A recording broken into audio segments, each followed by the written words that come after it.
Exodus chapter 30, verses 1 through 21, God instructs Israel to produce an altar of incense.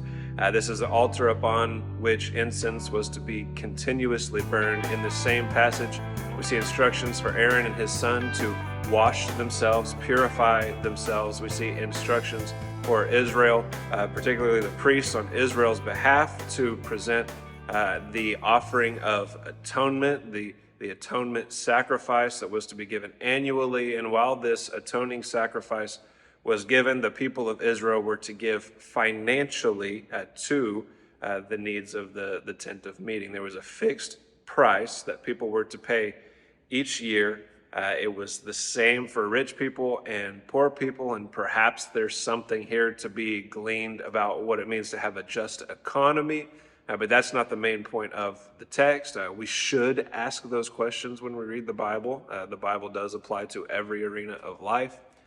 But when the people presented this financial gift, this financial offering, the text here says that they are making atonement for themselves. This wording is very interesting to me.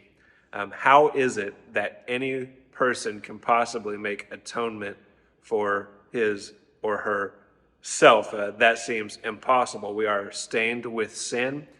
We cannot remove our own stains of sin.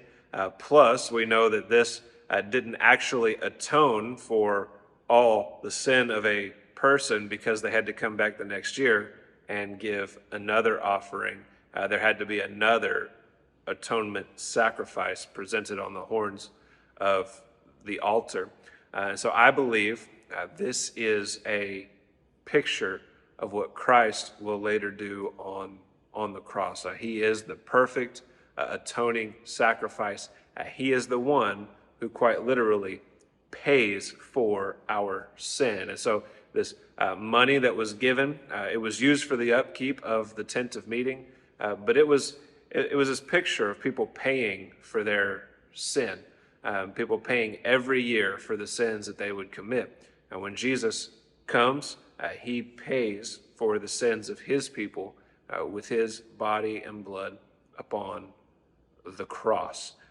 So we have the perfect atoning sacrifice. Jesus Christ is the Lamb, but he is also by way of purchasing us, right? Purchasing us from the consequences of our sin, redeeming us in a very real way.